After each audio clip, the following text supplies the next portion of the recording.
Once upon a time in a lush forest lived a deer named Alder. Now, Alder was no ordinary deer. He was known throughout the woodland for his magnificent antlers, which he believed made him strong and powerful. But here's the thing about Eldar. He had this weird habit of ignoring his legs. See, to Alder, his legs were just these awkward appendages that got in the way of his greatness. He tripped over them all the time while practicing his fierce poses, and they just didn't look as impressive as his antlers. So Alder started believing that his legs were weak and useless, and he began spending less and less time exercising them. One day, while strutting through the forest, showing off how graceful he could be without using his legs, Alder came across a group of young fawns playing by a stream. "Look at you!" he said to them. "Playing like that makes you look weak. Real strength isn't about your legs, it's about your antlers." The fawns, of course, thought Alder was the coolest deer ever. They wanted to be just like him when they grew up.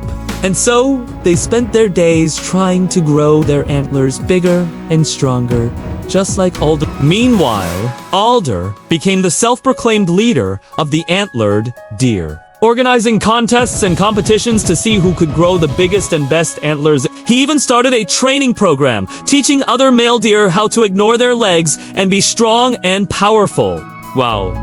Or at least that was what he told himself. Now, there was another deer in the forest named Fawn. She was known for her speed and agility. She could leap over logs and bound through the trees with ease. To her, strength wasn't about antlers or about ignoring your legs. It was about being in tune with every part of yourself, including those pesky limbs that Alder was so ashamed of. One day, Fawn was practicing her jumping and leaping by the stream when Alder and his gang of wannabe tough guys came trotting by. "Look at you leaping around like a fool," Alder scoffed.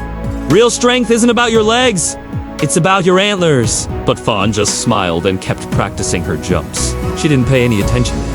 And that's when Alder decided to prove once and for all that legs were weak and useless. He called all the antler deer together and announced that they were going to have an antler Olympics. There would be events for the strongest antlers, the most majestic antlers, and the best antler poses. Fawns were invited to if she thought she could do better. Now, Alder was so sure he was gonna win that he didn't bother training.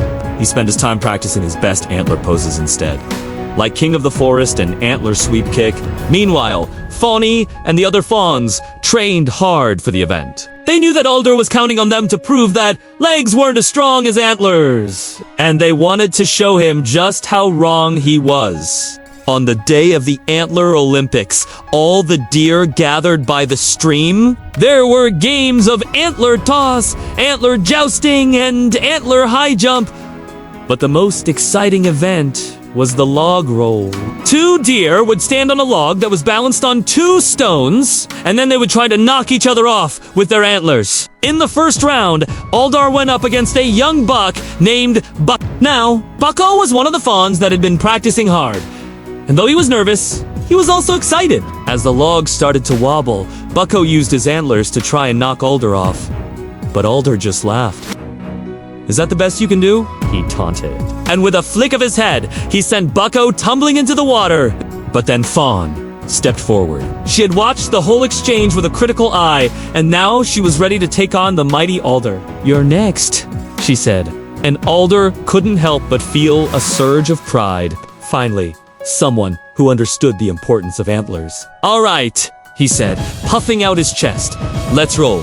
As the log wobbled, the crowd cheered. And for a moment, Alder actually felt like he was strong and powerful. But then, he lost his balance and stumbled.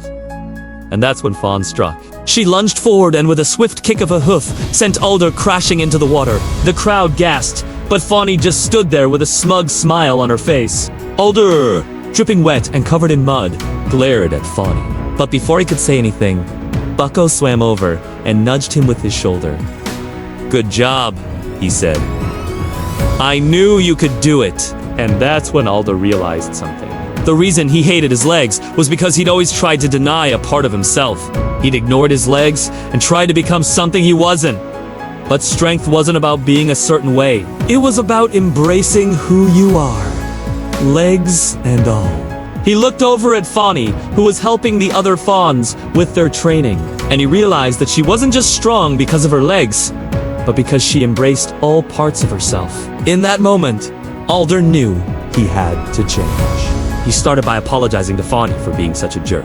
Then he joined the other fawns, learning from them and training hard. Now, Alder never forgot about his antlers. He knew they were a big part of who he was, but he also learned to love his legs. He became the fastest deer in the forest, able to outrun any predator with ease. And he was happier than he'd ever been before!